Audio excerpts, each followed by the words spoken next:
Welcome, everybody. Thank you for joining us today to talk about bone health and the DEEs. We're really excited for this topic. If you don't know me, my name is Gabi Conicor. I am mom to 10-year-old Elliot, who has SCN8A DEE, and I'm the co-founder of DEE-P Connections.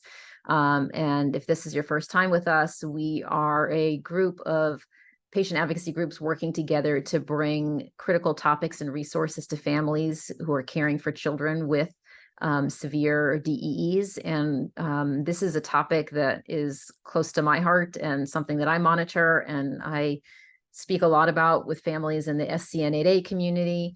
And I'm really excited that we get to have this conversation today with these three experts. Quick note that if you are joining us as a participant, you are off camera and muted, so don't worry, we can't see you doing your laundry or changing diapers. That's perfectly fine if you're doing that. And the recording will be available on our website within a week. So to get us started today, I'm really thrilled to welcome Leah Shust-Mears, who is the founder and executive director of the Family's SCN2A Foundation, also a very dear friend who's going to tell us a little bit about experience with her son, Ben, and bone health, and a bit about the SCN2A community as well, and some trends that are emerging there. So Leah, I welcome you to take the floor. Thank you. All right. Can you see my slide? Looks good? Yep, looks great. Okay. Beautiful boy. So meet Ben, the most adorable little guy in the entire world. This is when he was smaller and didn't have facial hair, because now he's going through puberty and things are changing. But I still love this picture of him. So Ben has an SCN2A related disorder. He has epilepsy. He's been on seizure meds since he was 13 months old. Started with infantile spasms and has led into other seizure types. He had his first fracture of his arm from falling off an ottoman that was 2 feet off the floor at age 2. Didn't really think much of it at the time. I think it was we just thought he just had the perfect fall. It wasn't until around he was relearning how to walk that we noticed that his feet were flat, his ankles were pronated. We started having to go in for AFOs and SMOs, and you probably know all of these terms if you're listening in, because most of our kids need that extra support in their ankles, but pretty typical. They weren't really overly concerned with it. And it wasn't until age 6 that we noticed that his back had a curve. And so I brought it up to his PT, who said, oh yeah, there's definitely a curve here. You should talk to your doctor. So we got our first referral to orthopedics then. And they did an x-ray and they said, yep, he definitely has the start of scoliosis, but that's really not our biggest concern. Our biggest concern is that his bones are they're almost see-through on the x-ray. So that led us down another path of looking into bone density. So I'll just kind of sum it up for Ben. Over the years, his scoliosis progressed. It had a big jump around age 11, and it got to a 71-degree curve. And that's when we did surgery. He had a spinal fusion surgery about 8 months ago, and he T4 to L4. It was very successful, very few side effects. He rocked it, and he's doing really well. We also started infusions for his osteoporosis. The DEXA scan confirmed he had osteoporosis. None of this was on my radar, and it's not on the radar of most people, I don't think, with a DE, and I think it should be. So that's why when Gabi asked me to tell my story today, I jumped on the opportunity, because this is sort of my soapbox right now, making sure that the families are empowered to know what they should look out for well in advance. We're also noticing in the SCN2A community specifically that kids that aren't on seizure meds are being diagnosed with osteoporosis. So it's not just the seizure meds or keto that's causing it. And I think that that's something that we all just assume. If your kid isn't on keto or seizure meds, then we don't need to really worry about bone health. It's something else. There's something else going on. And I'm so excited to hear from both of you today, to maybe give us some insight into the secrets of why our kids are suffering so much with so many things and how their brain can affect their bones. Anyways, Ben is doing really well. The infusions seem to be working. He has another one scheduled for next month, and I'm always happy to share my experience with any families that would like to reach out. So I will stop sharing and hand it off. Thank you so much, Leah, for sharing your story and having that soapbox. Soapboxes are really important in our community so that we help keep families informed and empowered to know what to be on the lookout for. And I think bone health is something that falls to families a lot to really be thinking about. It's not always monitored as closely as we would like. But to move on, I'm really excited to share two specialists who think about this a lot. And will be able to share their expertise and research in this area. So we have Dr. Amina Balasubramanian, who is a senior clinical lecturer in musculoskeletal genetics at the University of Sheffield. She's a senior lecturer in musculoskeletal genetics and experienced consultant clinical geneticist who provides genetics input to highly specialized osteogenesis imperfecta. And we also have Dr. Paula Rundle, who's a consultant in pediatric metabolic bone disease at Sheffield Children's National Health System Foundation Trust. He has been a lead consultant for the service for children with bone diseases at Sheffield Children's Hospital for more than a decade. And he specializes in work with children and young people with a wide range of rare bone diseases. So I think we're in really good hands today to hear from two folks who have been doing this for a long time, think about this a lot. And so I'll let you guys take it away. We're going to hear from Dr. Mina first. Thank you, Gabi, and thanks for the kind introduction. Let's see if I can share this. With that.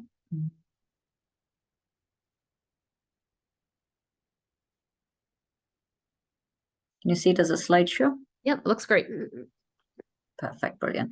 Right, so thank you so much for the opportunity and invitation to come and speak today. Just trying to move the screen out of the way. Yeah. So, we've been talking about soapboxes and what really is our life mission. And one of my life mission has been this, trying to understand bone, brain, and beyond, this sort of what I call Brawn Association, because I truly think there is something there, but it's just trying to figure out what exactly is going on.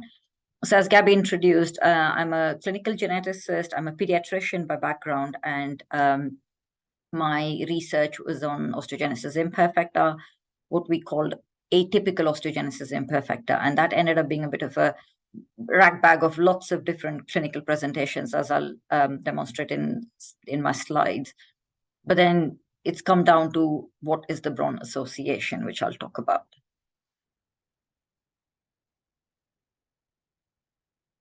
So hopefully I can move my slides.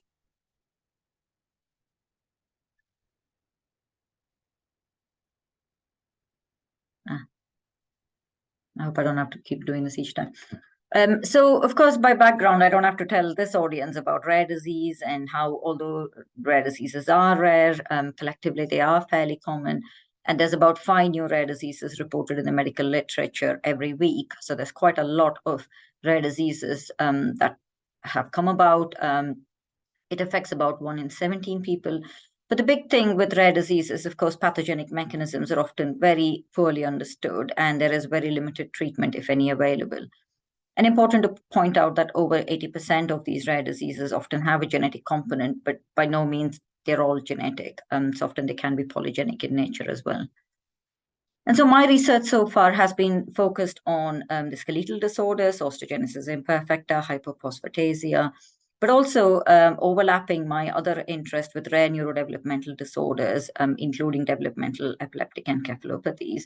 And at the moment, I'm also working on translational models. I've got a zebrafish lab looking at animal models for bone fragility. So there's quite a lot of work happening in this space, but it sort of complements each other.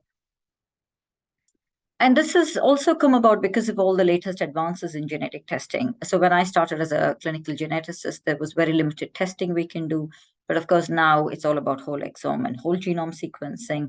And as I'm sure most of the families in the audience, the diagnosis must have come about through whole exome or whole genome sequencing. But of course, there remains a lot to be done still, because we are only scratching the surface, and we're only looking about 1.5% of our human genome, which is the exome. And there's a lot to uncover. We don't always understand the regulatory mechanisms, what happens beyond the exome as well. But this has in fact led to about a 30 to 40% diagnostic rate, which also goes to confer that, in about 60% of rare disease patients, the molecular diagnosis remains unknown. We use two terms interchangeably, genomics and genetics. Of course, genetics is study of heredity and looking at a specific DNA, but what we're doing with genomics is looking at the complete set of genetic information. And so this has been the game changer when it comes to new diagnosis for DEE, for example, where we're able to look at the genome rather than just the genetic disorder that's already been characterized. And that's meant we're able to find a lot more diagnosis. And so when we think about genetic tests, we've moved away from single gene sequencing and targeted gene panels increasingly to exomes and genomes. So there are going to be more and more diagnoses that come about through this sort of advances in technology. And so to bring it all together into osteogenesis imperfecta, this is an inherited disorder of bone formation, and Paula and I have been particularly interested in osteogenesis imperfecta. We think of it as mainly a skeletal condition, but we know that there are a number of extra skeletal features that can happen. So we talk about teeth, tendinogenesis imperfecta, joint laxity, skin laxity, etc. And we know that in OI, the sort of classical forms of OI, over 85% of individuals have pathogenic variants in genes that encode for type 1 collagen. That's called 1A1, called 1A2. And in about 5 to 10%, you've got some of the more recessive, more rarer forms of OI in that group. And then there's an about 5% where the diagnosis remains unknown, or we don't fully understand it. And that's where the atypical OI nomenclature comes in.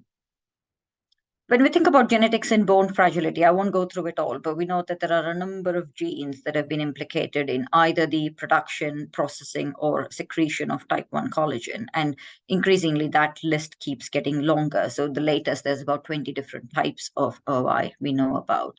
And here it's just to show that some of the newer genes often have overlapping phenotypes. And that's where we come on to with that sort of link between the brain and bone. And my interest way back, when we were fairly limited with testing, started off with looking at copy number variants. So we used two words interchangeably, single nucleotide variants, SNVs, where we're looking at pathogenic variants in genes. And then copy number variants are where there is whole chromosome deletions or duplications, or part of the chromosome deletions and duplications. So there was this family where the little girl was found to have a glycine substitution in COL1A2, which is one of the commoner forms of OI, and she also had learning difficulties and autistic traits.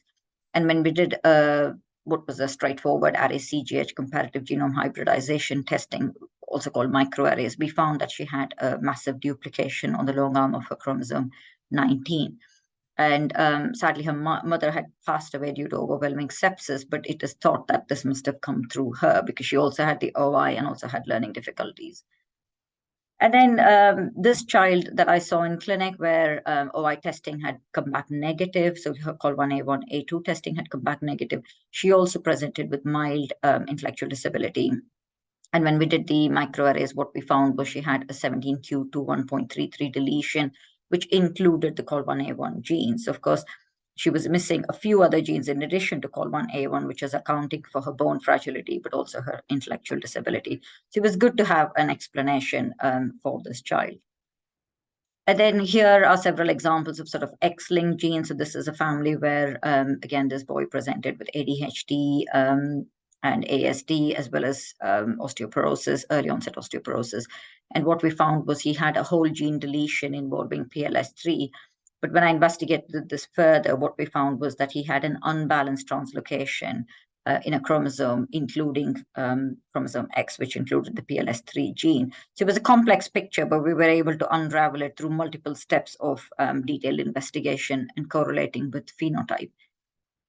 And this is another child who presented with autism and bone fragility, and he actually has a pathogenic variant in PLS3 maternally inherited. And then some of the other sort of more straightforward OI genes that causes behavioral concerns or autism or developmental delay are Wnt1. So this is where we found homozygous missense variants in this gene called Wnt1, where both children presented with significant bone fragility and developmental delay. They also had an emerging behavioral phenotype with a high pain threshold and a neurological presentation. And through genetic testing, we were able to find out that they had variants in Wnt1. So this is the first little girl who's from the London service, and she presented with fractures at birth, treated with bisphosphonates, had developmental delay, ptosis, and a high pain threshold. And she was quite interesting from a genetic point of view because she had homozygous frameshift variant in Wnt1.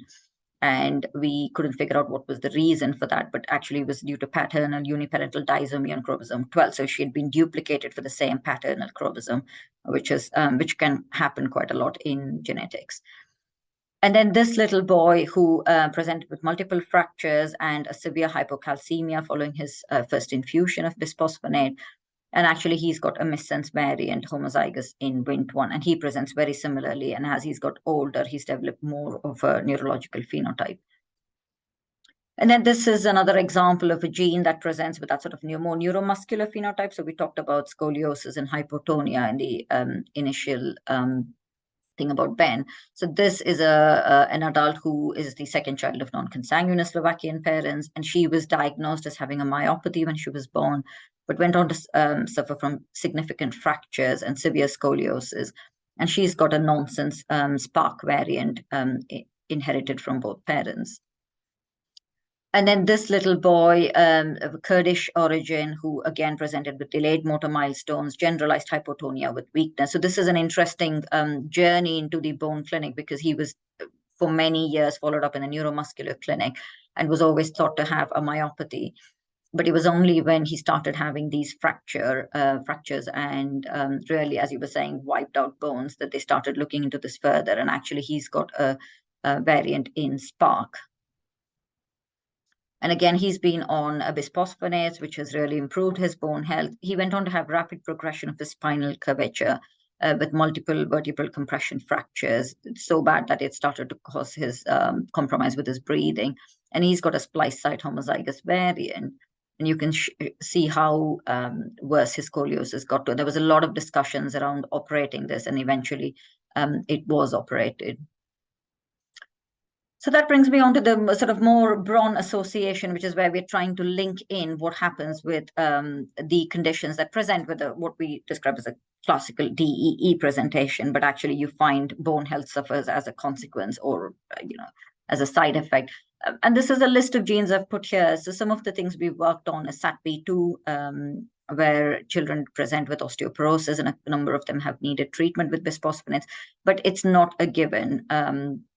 And I'm sure Paul will touch upon this, because we did a clinic and we followed up a number of patients and found that actually it wasn't a big part of the phenotype. And as you can imagine in the medical literature, often things that are quite severe get written up about, but the ones that don't present with any fractures don't get written up about. And then I've put some more examples of SCN9A spermin synthase, which is an X-linked gene presenting with osteoporosis and scoliosis. SET-D5, where we found families with this, KCNQ2, SHANK3, etc. And then another interesting thing that we came across a number of years back was a higher incidence of autism in our severe and complex OI cohort compared to the general population. So it was about 10% prevalence when you think about the population prevalence of autism of about 1 to 2%. So we did a research study looking at establishing an autism diagnosis, because of course it's one thing to say, oh, they've got some autistic traits, than to properly characterize these children. And then we undertook trio whole exome sequencing in this group. And what we found was a number of pathogenic genes, which, like I say, links that sort of brain and bone. And so we were able to establish that there is a link between autism and bone fragility. And then here are some individuals with the spermin synthase gene. So this is an interesting family that was found through trio whole exome sequencing, where the younger sibling presented with severe intellectual disability and scoliosis. And the younger sibling had epilepsy, crush fracture vertebrae on bisphosphonate treatment, and severe intellectual disability.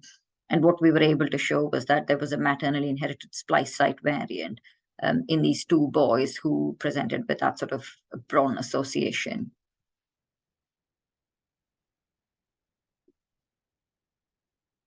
And then this is another boy who was a result that came out of the 100,000 Genomes Project, who again presented very similarly severe intellectual disability in a wheelchair. He went on to develop significant scoliosis. So the timing of intervention is crucial, as we've heard from Leah earlier. And he needed corrective surgery. He also suffered a number of low trauma fractures, and he's got a de novo sperm and synthase variant. And then this boy, who had been in the OI service for a number of years, now transitioned to the adult service. And he'd presented with moderate to severe intellectual disability in a wheelchair, had been given a diagnosis of autism spectrum disorder, also went on to have significant scoliosis, and he's also got a de novo sperm and synthase variant, which came out of a genome sequencing project. And then talking about SACP2, like I said, we started doing a joint clinic, Paula and I, where we saw a number of children with pathogenic variants in SACP2. And this is because there's a body of literature that came out suggesting osteoporosis needing treatment being a significant component of the phenotype.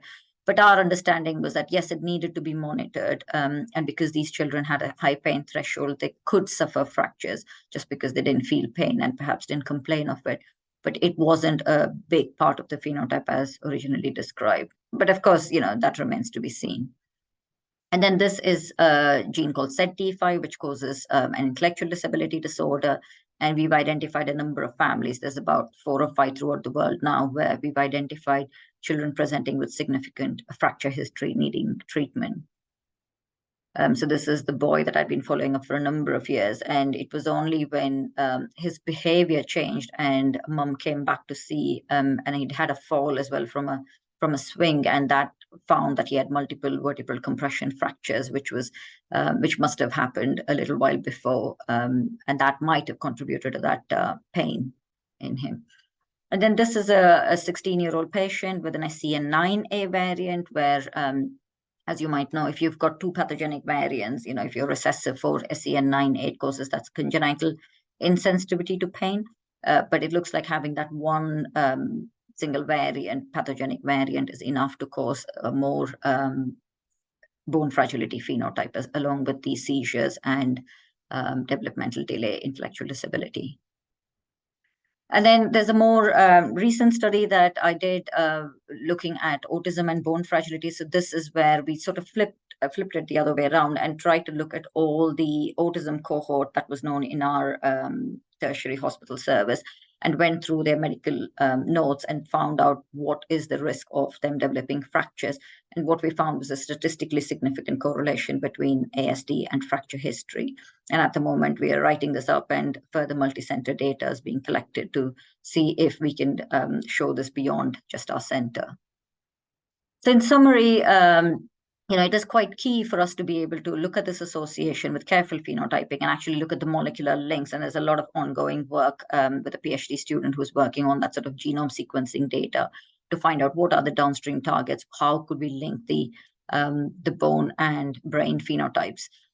And like I say, although I talked about genome sequencing earlier on, it's sort of been there, done that. Bygone is this era of diagnosis being key. And at the moment, it's all about linking phenotypes, understanding disease mechanism, and exploring new therapies.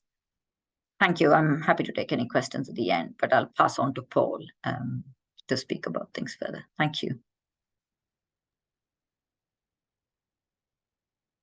Thank you.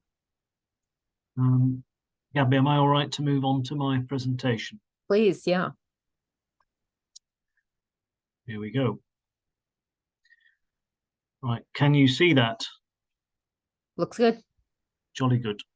So thanks, Gabi, for the privilege of being able to present on this subject. You've already introduced me, so I don't need to say much about myself. Leah had a very key message, which was really around awareness of this. I think that's really important to take away from this. Just thinking about bones is a step ahead of a lot of people, to be honest. It's something that gets forgotten, and diseases get characterized by the most obvious feature, and the rest of the stuff, falls into the background sometimes. And I think one of the things that Mina's saying is that we're learning a heck of a lot. And now that we've got genomic technology, we're getting these diagnoses, these precise molecular diagnoses on people more and more. And as clinicians, we're sort of figuring out patterns, and we're getting a sense of which children are having problems. We're characterizing the degree of bone disease in particular groups, but it's slow. It's a slow process, but it's going to accelerate as we get more and more precise molecular diagnoses. One of the things we're finding is that the variability, that just because you've got a change in a gene doesn't mean that you're the same as everybody else who's got the same in the gene. So whilst we're learning more, we're still in a world of maybe moving towards a world of still individualized medicine. And that's challenging, but it's also exciting, really. So bear with me. I'm just trying to figure out how to sort of forward my slides. There we are. So I've not really got any ongoing direct financial conflicts. There's not many of us around the world who do sort of a lot of bone disease stuff. And so we're inevitably involved in trials, but I don't get any direct financial payments. And as a sort of public health not public health doctor, but working in the public sector, I've got no vested interests really in persuading people to come and see me or to receive certain drugs. So I've got a fairly balanced view on these things, hopefully. We both work in Sheffield, which that's where we are, in the north of England. This is our hospital, founded in 1876, 100 years after 1776. I don't think it was in honor of the centennial of independence, but who knows? And we've got new bits and old bits, and it sort of works, really. We've got a good centre with some good people. So my background has already been covered. I look after children all the time with a range of bone problems, some of whom have got problems associated with various neurological difficulties. And the largest relevant population in my practice is probably children with altered mobility who are prone to low trauma fractures. But as Mina's alluded to, we see people with primary bone disease. And in fact, when we're talking today really about a mixed population, aren't we, who've got hypotonia, limited mobility, but also these other confounding elements like anti-seizure medication, nutritional issues, and so on. So it's a mixed bag of work, I think. And I've got ongoing responsibility for many children on and off treatment, and the focus for me is on children, not adults. If I start waving my hand, I apologise. We've got really aggressive sort of energy-saving lights in my office, so I have to move to keep things going. If I stay still, it turns the lights off. So probably the key message really from me is going to be, as well as giving you some understanding around the subject and what we do, is also to make you think about, for your individual child, what you really need is someone to speak to who knows about bones and can help you make the right decisions for your child, both in terms of investigations and in terms of any intervention that might be needed or might not be needed. Why are weak bones, broken bones, fractures a problem? Well, they're painful. They're not very nice. That's an understatement. They also limit mobility and contribute to further problems with muscle wasting and knock you back a little bit. You have episodes of hospitalization, which impacts on everyone within the family. You miss education. It creates concerns regarding handling. There are difficulties of rehabilitation. It can damage relationships, sadly, between families and schools. So if you've got an unexplained fracture, which has occurred with low trauma, sometimes we've seen that destroy trust between schools and families, sometimes not justifiably so, really. And then you have the very unpleasant scenario of being accused of having abused a child, which is, if you've got a low trauma fracture, sometimes that is, the paediatricians have got a duty bound to consider that as a possibility, but that's really upsetting for people concerned. So understanding of bone health is important, and avoiding these problems is ideal. So how do we go about optimizing bone health in the clinic, really? Well, we start by I think these questions. So is there a problem with the bones, first of all? Have they got osteoporosis, which is essentially another word for weak bones? What's going to happen if I do nothing? So we have a principle in medicine of first do no harm. So the default really should be to hang back and see what happens, unless we've got something that's definitely going to be beneficial. So we need to ask what's going to happen if we don't do anything. What can I actually do as a doctor that will help? And if I do something, how long should I keep doing it? So we'll work our way through those. So in terms of whether we've got a problem, that is linked really with what's going to happen if I do nothing. Because if we understand the problem, we can start then to make predictions. And then this is where Amina and her colleagues are really, really helpful, because as we get to understand precise diagnoses, we get better at predicting. Often we can't predict accurately, but we can do our best. So in terms of how bones grow, if I don't know what you know about bones, but bones grow through childhood. It makes sense. They get longer and they get wider. If you imagine a baby's bone, it's very small, and as an adult, your bones are a lot bigger. So clearly they've got longer and wider, and that is something that happens in a controlled way with various drivers throughout childhood growth, and then it ends once you've completed your growth. A number of factors that play a role in that: gravity, mobility, muscle strength. And in terms of understanding where you should be in terms of the growth of your bones, you need to think where you are in terms of walking. That contribute, your developmental stage will impact on your bone development, but also your pubertal stage and where you are in the curve of growth. So that's just worth bearing in mind what regulates bone growth in normal circumstances. Another thing to say is that the strength of the bone is determined by its size and shape. So if the growth and the shaping of the bone is disrupted in any way, if it disrupts the size, the aspect ratio being the ratio of sort of length to width, or the shape of the bone, then that's going to be disrupting the strength. So this is just a bit of basic physics that, maybe we don't spend a lot of time thinking about physics, but if you double the width of a tube, its bending strength is increased 8-fold. If you lengthen a thin tube of a given diameter, if you double its length, you reduce its strength by 1/8. On the right there is a radiograph, an X-ray of a child who had essentially a hypotonia and was limited, deliberately limited in this case, by in terms of what they could do. So if you're familiar with X-rays, you'll see there's hardly any muscle bulk there. So this is a common pattern of bone development. So this is someone who's gone through the majority of their growth, but they haven't increased the width of their bone. So the bone is very slender. So you've got a slender, long bone, and if you apply the rules of physics, you'll realize that that bone is therefore weaker. You've also got the contrast between these sort of normally sized ends of the bones and the slender shaft of the bone. So the discrepancy in between those sizes also predisposes by virtue of the shape and the relative size of the different bits of the bone. So having reduced bone strength, reduced use of the bone in itself, irrespective of the quality of the bone, will reduce its strength and increase its tendency to fracture. In children who are relatively immobile, in addition, you do not hold on to as much bone. So you lay down bone at the end of the bone as it grows, but you don't hold on to it. You don't hold on to the honeycomb bone that is laid down behind as the bone grows.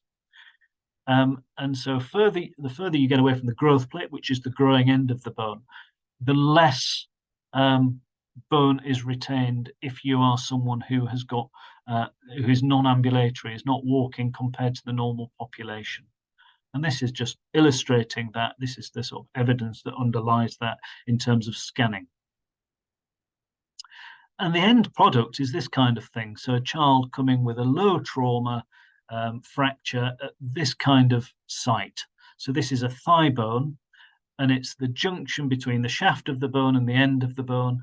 And this is a typical kind of break that has occurred sometimes with really no discernible trauma, causing distress, upset, and so on.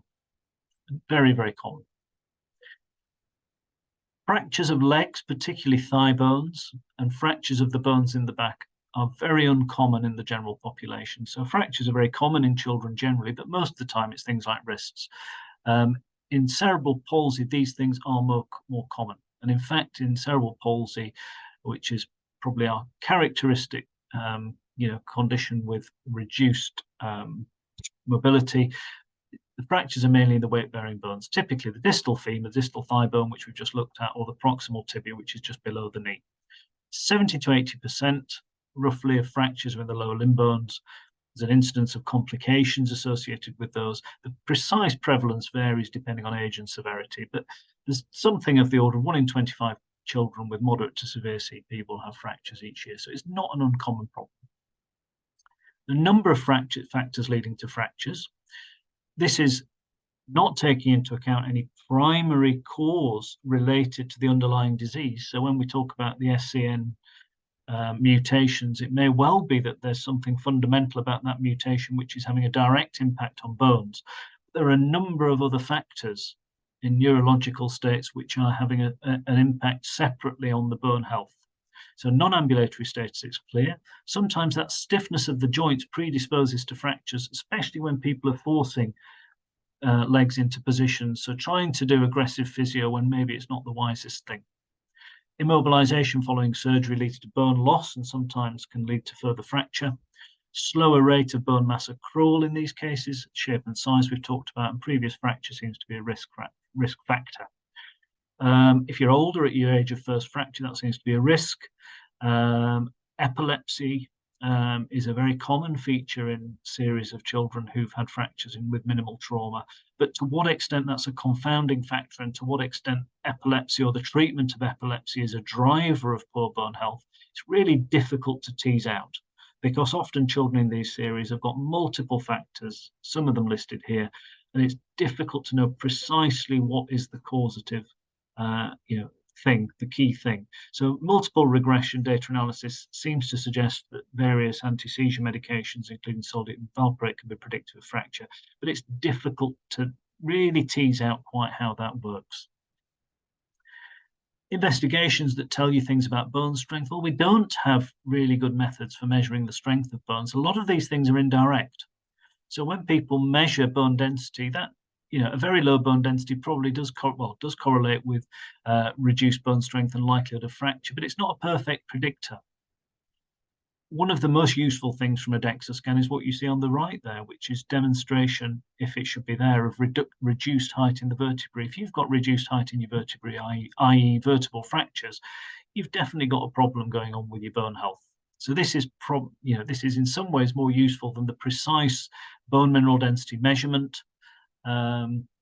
Sometimes tracking bone mineral density measurements can be helpful, but in essence, generally speaking, I do not treat numbers. So I do not treat someone just on the basis of their bone mineral density. I can predict that a lot of the children I see will have a low bone mineral density. It doesn't help me decide around treatment necessarily.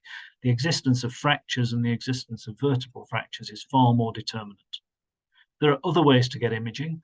Sometimes imaging isn't the key thing. It's not going to be helpful. If you've had surgery for scoliosis, you've got metal work, you might not get a reliable measurement.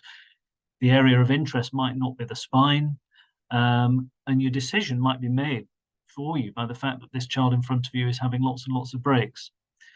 So imaging isn't always the key to making a decision. So again, we've not got a lot of time, but hopefully that gives you a sense of, whether the child's got how we decide. Often we can predict from the shape of the bone, and what's going to happen if I do nothing. Well, we can't make perfect predictions, but if you're in a high risk group, it may be that things are going to happen. If you've had previous fractures, you may be likely to have them again, but that's not definite. More importantly, what can we do that can help? So what are we trying to achieve? I'm trying to reduce the number of fractures that children have, reduce the associated long-term problems, to improve their mobility and function where possible, reduce any pain that they might be having from the bones, say in their back, that may or may not be recognized, prevent undermineralization of the bone tissue. So trying to avoid a situation being worse by making the bone that is there as good a quality as it possibly can be. Also to improve bone quality more generally, or bone mass, to improve surgical outcomes. Now, this is a little bit more contentious. It's got even less data underpinning it than the rest of our practice. But this is a question that comes to us around surgeons, around scoliosis surgery. Children who've got poor bone quality or predictably poor bone quality, especially if you're sticking screws into the vertebrae, to what extent might improving the bone mass through medical or other means improve surgical outcomes? It's very difficult to answer this because we don't have a lot of data. What we know is that sometimes when our surgeons go in and do surgery on children with very poor bone quality, screws come out, they have various problems. That doesn't necessarily mean we should do something about it, but it is giving us food for thought. It's not just about increasing numbers on a DEXA scanner.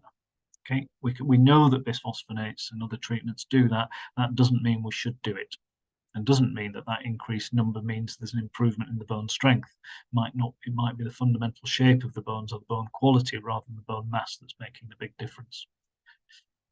Interventions. So a number of things. First of all, managing any underlying cause or contributing factor. If it's an underlying genetic disease, then most of the time we can't do anything about that. We're not, generally speaking, we're not living in a world of gene therapy quite yet, with a few exceptions. But if we can identify a strong underlying contributing cause, then we should deal with that. One might be an underlying GI problem, so celiac disease, some malabsorption issue that might be contributing to significant bone disease. So if we can deal with that, that's far better than having to resort to other things. Sometimes just simple advice about handling can be helpful. We'll talk about nutrition. There's also physical therapy sometimes might be helpful, and also bone-targeted medical treatments. So handling, just being aware of bones, telling people to take a bit more care, being aware of the limited range of movement of joints and not forcing knees and causing a fracture, reducing the risks more generally, taking care around the home, making sure that children are lifted in a way that's appropriate for someone who might have weak bones, and suitable seating to avoid some of the problems that can happen there. Nutrition, I can talk till the cows come home about vitamin D and calcium, but essentially making sure that you have your daily requirements, but also taking a more general view about nutrition. You need energy and protein to have good bone health, as you do for any sort of system health. And then micronutrients, making sure that not missing a trick. We've got a few case reports knocking around about people who've had vitamin C deficiency, so scurvy, in fact, who've had restricted diets. And I think there is something in the neurological population, particularly children who maybe autistic children who have got particularly restricted diets, where they are more prone to these micronutrient deficiencies, which may be contributing really in quite a big way to the bone health on some occasions. Ketogenic diet, again, I would put that in the box of the anti-epilepsy medications, which is it's really difficult to tease out. The kids who are on ketogenic diets, to what extent that diet may or may not be contributing to bone health, or whether it's just the other confounders, it's really difficult to know. Physical therapies, there's evidence out there that getting people to stand for periods of time improves bone mass. Likewise, vibrating platforms, increasing bone mass. We're not using these. I'm not using these things in my practice. I'm not specifically recommending them. That's partly for practical reasons, but also the size of the evidence and the pros and cons of these things, I think, is to be established. When people approach us about standing, whether they should stand children, we respond really by asking people to consider the overall risks and benefits. And for the most part, it's being promoted as a benefit for general development rather than for promotion of bone health. I'm talking about the standards. And again, the evidence suggests that these vibrating platforms generally are safe, but there's potential risks there as well. So the jury's slightly out on these things, and day to day, they're not a big part of my practice, at least. Decisions about medical treatment. This is where I'm expected really to have help people come to a view. So the question is, do we treat with bisphosphonates or not? And if so, which bisphosphonates? What I would say is the best way to make a decision is to make sure you speak to someone who's got some knowledge and experience of using bisphosphonates and has a sense of the potential size of the benefit, but also the risks. They need to give consideration to individual cases, and they should be working in partnership with you to make the right decision. There should be a discussion of all the uncertainties around treatment and the risks. And you're always better off, I think, with someone who's going to share with you the ongoing responsibilities of treatment and monitoring the response to treatment, and someone who's accessible. So we know that bisphosphonates increase bone mass and have a number of other benefits in most reports, but the quality of evidence is not great with bisphosphonates generally, even in the well-established uses with osteogenesis imperfecta. There is some data in cerebral palsy. Again, you can see limited size studies, really limited data, but there are some clear benefits in terms of increasing bone mass and some evidence that it reduces fracture, at least in the short term, but that those benefits may be lost after discontinuation. These are the kind of bisphosphonates we use. Zoledronic acid has got various brand names. I think Reclast or Reclast is one of the brand names in the US. We use permethrinate in the past. We tend to use zoledronic acid now. And we tend to share care with local teams for convenience of families, but we take overall responsibility. We've got some use of oral preparations, say put through gastrostomies or what have you. There's an incidence of upper GI problems associated with risedronate, and to some extent, in some ways it's a bit less effective than the intravenous treatments, but it probably has a role, and we certainly use it in some cases. There are shorter term risks and concerns with bisphosphonates. Most common is the acute phase reaction. Hypocalcemia is really rare, actually, that we see in our population, but it can happen. With the oral bisphosphonates, you have gastrointestinal upset and esophagitis. One of the things I always used to worry about with kids who are having seizures with increased seizure risk, by somehow you certainly disturb the biochemistry for a few days after you give bisphosphonates. And I always still am a little bit cautious about the way in which this might increase incidence of seizures. Our experience is probably the opposite, actually, if I'm being truthful, which is that the analgesic benefits of the treatment possibly reduce seizure risk. I've got no strong evidence to support that, other than a number of cases where we've certainly not seen increased seizures with treatment, and in fact we seem to have settled the kids, and by reducing the pain, maybe we've helped their seizures. So I don't want to overclaim there, but I would say need to bear in mind that risk. But in reality, it's not something that I've seen translate. And then you have these rare risks, which, again, important not to overstate, but the more complex the medical background of a child, I think the more we should weight these potential risks in terms of kidneys and eyes and so on and so forth. So again, you can mitigate these risks by making sure children are well hydrated and you've thought about these things in advance. But unusual things can happen, and we need to take that into account with any kind of decision making. There are concerns around longer-term use. It doesn't seem to impact on growth. It does alter the modeling of bone, but that doesn't necessarily translate into any problems.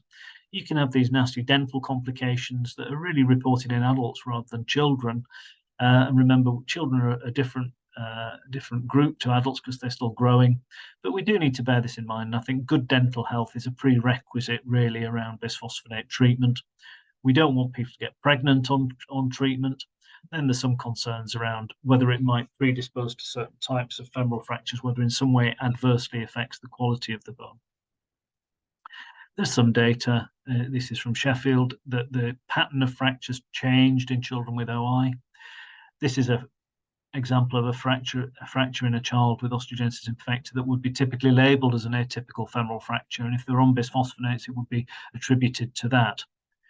There is some data that suggests, in fact, that bisphosphonates don't alter the quality of the bone, they just increase the amount of bone. So if you've got brittle bone disease, you're increasing the amount of brittle bones and allowing the children to do more, but they're still going to fracture in odd ways. So maybe the shift in location is to do with the benefits rather than anything adverse. And in fact, this X-ray on the right there is of a child who hadn't had bisphosphonate treatment. So there is a danger in jumping to conclusions. So whereas in adult practice, there's a lot of worry about atypical femoral fractures, we haven't really seen that in children. Nonetheless, we need to bear that in mind. And it's more of an issue for children who are on long-term treatment. So there are things that we can do. And then if you decide to do it, how long do you keep going? And what I would say is in this population, we tend to treat for a defined period. If we're just treating for long bone fractures, if we're treating vertebral fractures, we tend to continue until we've seen restoration of normal vertebral heights or until completion of growth. And again, it's about being clear-headed about what we're trying to achieve with treatment. So tend to stop any treatment when the risks start to outweigh any likely benefits. Certainly, if people develop side effects, you want to reassess treatment. If the bone mass goes too high, might that be a reason to stop? Not necessarily. And in terms of changing the status of the bone, once you've completed growth, and once the once the removal of the drivers of the bone disease have gone, you're in a different place, and you need to reassess need for treatment or not. You might want to think about stopping around bone treatment, but that would probably best be a decision made in partnership with the orthopedic surgeons.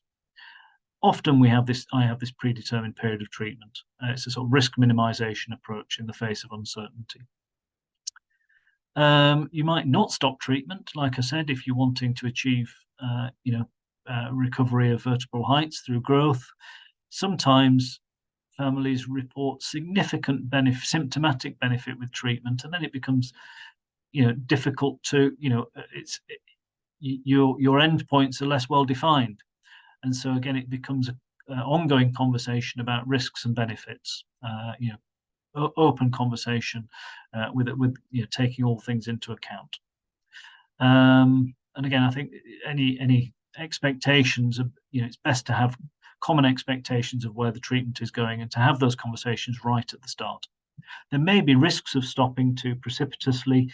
Sometimes people can fracture at the interface of treated and subsequently untreated bone. That's been reported in a number of situations, and including in a cerebral palsy population. So my practice is to, take a proper history. Any doctor should do that properly, take into account medications, what's the nature of the fractures, how many fractures have you had? If it's an individual fracture, then, it's very difficult to predict what's going to happen in the future. If someone's having a fracture, every month for the last year, it's a brave person who doesn't expect another fracture to happen a month down the line. That's an extreme example, but you hopefully, it makes the point. Assessing nutrition, important. Examination, anthropometry, measuring size, height, and then some basic assessment of bone biochemistry and vitamin D to make sure that there's not some obvious underlying problem of the bones, either related to the underlying condition or because of some nutritional element or what have you.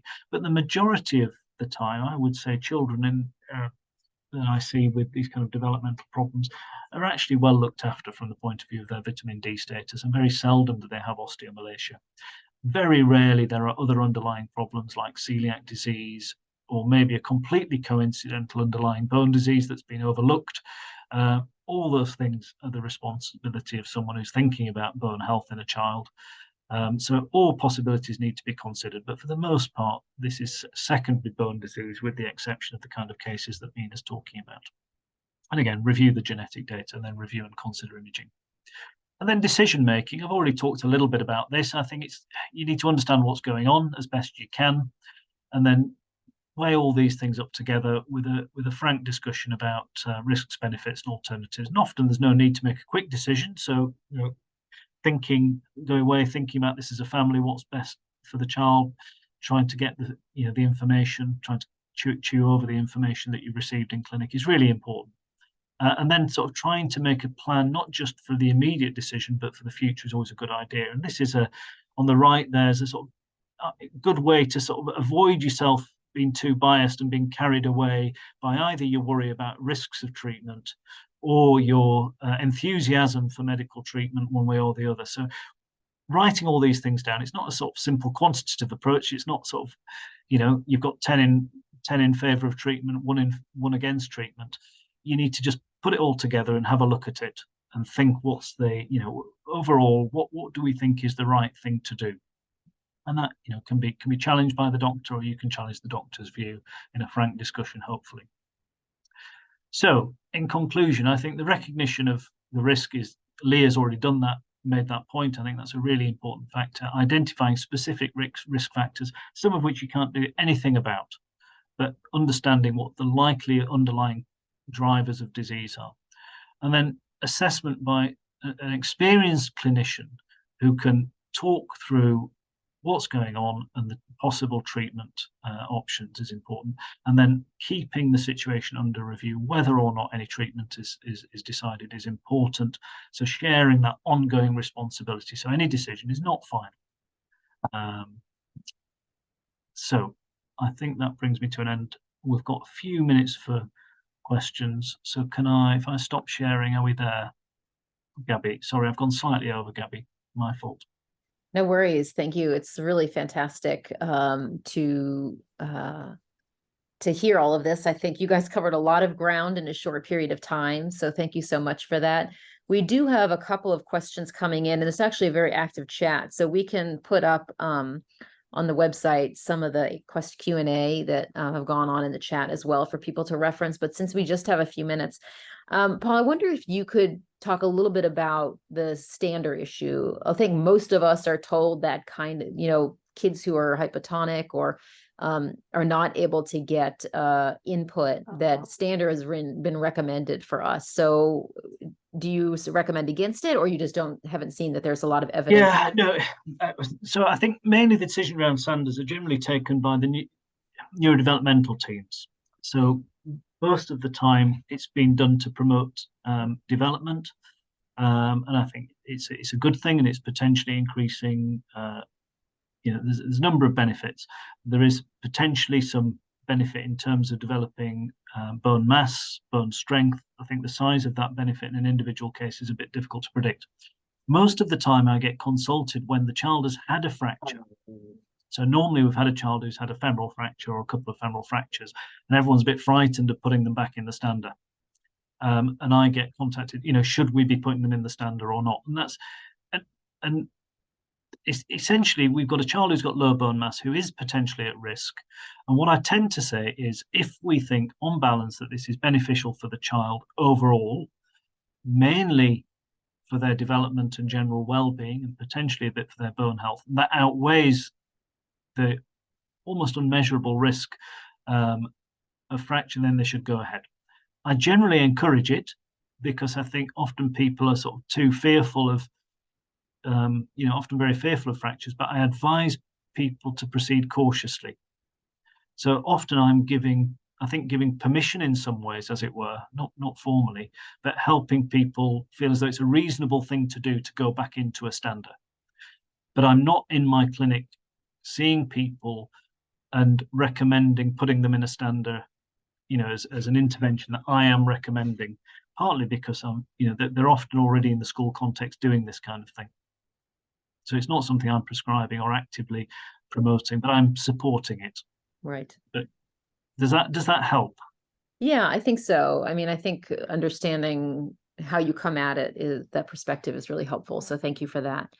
I think there were some questions about whether prolonged generalized tonic-clonic seizures can result in bone fracture, and I'm curious what you've seen in practice. Yeah, I'm sure that's the case. I mean, for sure we've seen kids who've had fractures directly as a result of seizures that they've had. Yeah. So I've got no doubt that can happen. Absolutely. Okay. And can you talk about either Amina or Paul, the connection? Is there a correlation between scoliosis and bone fragility? If those two play together, that was a question we had. Shall I answer that, Amina? I mean, again, for sure, we see a lot of kids with bone disease. We see a lot of kids with scoliosis. To what extent I was having this conversation. I've seen a child today who's got an undiagnosed, would fit perfectly into the talk today. Actually, I've seen him in the clinic. He's grown 8 centimeters in the last 8 months, teenage boy, and he's just started to develop a slight curve in his back. And I was saying to his parents, to what extent this is to do with his reduced tone, reduced strength, to what extent it's a function of the structure of the individual vertebrae. It's probably interplay between all these things, but definitely children both groups of children with bone disease, children with neurodevelopmental problems, are both at increased risk. So I think any child who's got bone disease and neurological issues is at higher risk of having a scoliosis, and as such should be monitored carefully, particularly during periods of rapid growth like this lad that I've just seen this morning. Mm-hmm, mm-hmm.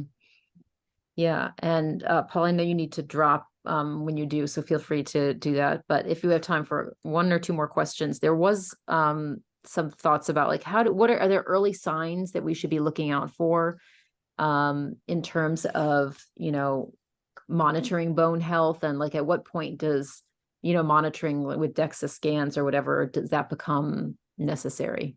I think it's difficult. I mean, DEXA scans, you know, if you measure your bone density and you're relatively immobile, or you've got other things going on in terms of your health, or you're small, your numbers will be low.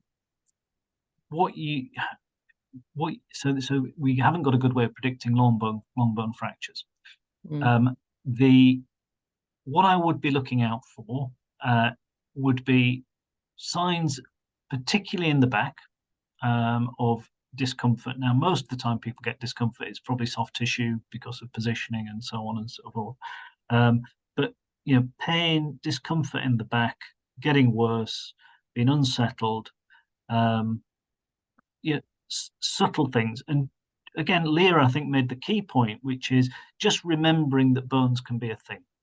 I think doctors sometimes forget about bones. There's always a thing about doctors remembering to examine the front, not the back.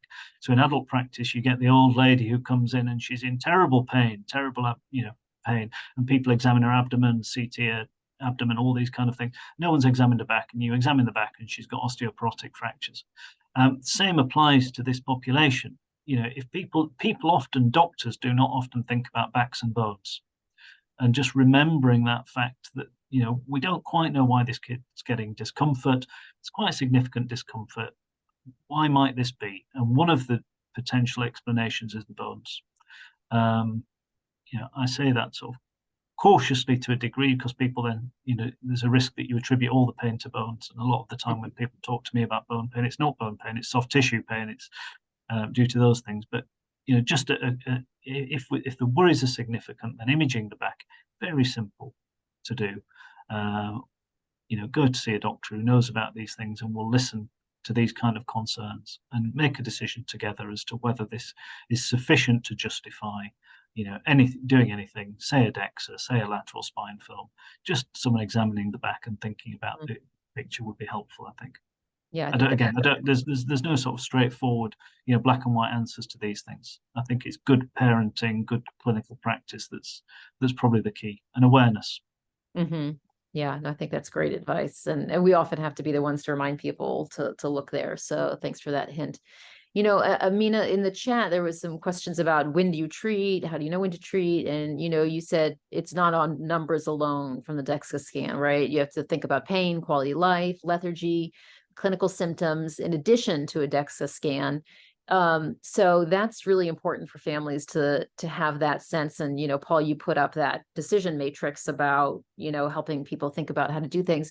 Who are the critical care team, you know, that you would have in the room talking about this? Who can parents rely on? What experts should be helping them make decisions about bone health and intervention? I think it's sort of Paul's area, isn't it? But I think it's often, the metabolic bone clinic, isn't it, that's making those decisions. I don't know if you want to comment, Paul. Yeah, I mean, I alluded to it a little bit. So there's probably two answers to this. One is your ideal person is someone who sees a lot of it and understands sort of risk profile of the various options, you know, can make a sort of reasonable prediction because they've seen a lot of these cases, and then can make give you a sort of reasoned argument about the pros and cons of various courses of action. There's not many people knocking around who do that, really. So you probably want someone who's open-minded enough to want to seek the advice of someone in the right situation who knows about that.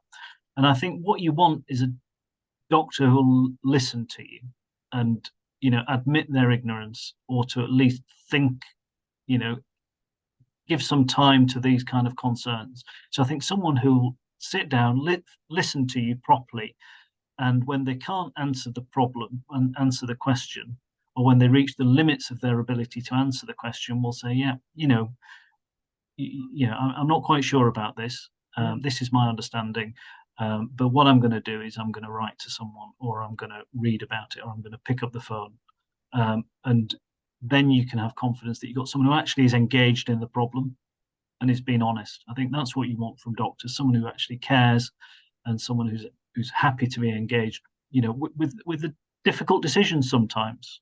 in children who've already got a burden of care, families who already face a burden of time, and will genuinely engage with the problem. So that's probably what you need, because it's, and you don't need to see specialists all the time about these things. You need someone who'll look after you. Yeah, I think that's great advice. I mean, I think that's what all of us are constantly hoping for, is that there's someone who will just listen to our concerns and take them seriously and help us try to find the best possible answers. And so, sometimes it might be a primary care provider, and sometimes it might be an orthopedist or a physical therapist. It's finding someone who's ready to investigate and help you is your best advice. I think that makes a lot of sense. The other thing I was just going to add is, so one of the things we set up in the early days, Paul and I, is we started to do joint clinics, because exactly that, I might get a referral where, or I might pick up a concern and I say, oh, we need some further advice and a discussion around this. And the same with Paul, he might pick something up and say, that doesn't stack up, let's get a genetics opinion. And that's been quite a useful use of our time, should I say, because it could come from both angles, and that can be a forum where we're discussing, and that's how, like, for example, the SAT-B2, we started seeing those families and doing DEXA scans, bone density measurements, and getting a feel for what does this actually involve. So that's been quite a useful thing as well. That sort of joint approach or joined up approach is quite good. Right. Well, we have some people in the chat asking, they want to see you. I'm not sure if that's possible across the pond, but if you do remote consults, please let us know. Or if there are, also groups in the US that you would recommend, if you know where there's a good program where people can start, I think that might be helpful as well. I certainly don't. I'm sort of fully occupied by my role here. We do occasionally see people from different parts of the world, but that's sort of through the NHS practice really, rather than anything. So there are ways and means, but generally speaking, you're better off with people closer to home. Really, there's if I was looking for bone specialists in the US, there are networks around osteogenesis imperfecta. So there's a patient group. Sorry, I was just seeing the chat there with patients in England. I mean, England's not a problem. That's fine. I'm happy to see anybody. Is the truth of it. I'm happy to see anybody from anywhere, but it's the practicalities that are limiting. But from England, you can get referrals from GPs to whoever. Right. But in terms of across the pond, there's the Osteogenesis Imperfecta Foundation, Brittle Bones Consortium. And if you look on their website, I'm quite sure you'll get a list of the various centres, and that probably pretty well maps to the people who are doing the same thing that we're doing in Sheffield. So that's a good start, I would say. That's where I would go, and they're the people I would hunt down, I think. Sure. Agree. Yeah, and we'll follow up with these resources on the website. So thank you both so much for your time, Mina and Paul and Leah, who just had to take off. But this is really powerful information to put in the hands of families, empowering them to better understand what to be on the lookout for, what to ask for, what to monitor for. So really grateful for your time, and thank you. And we will put a lot of resources up in the resource center once we get this up. So thank you for all these resources, and take care, everyone. We'll see you next time. Thank you. Thank you very much, Gabi. Take care. Thank you. Thanks, Gabi.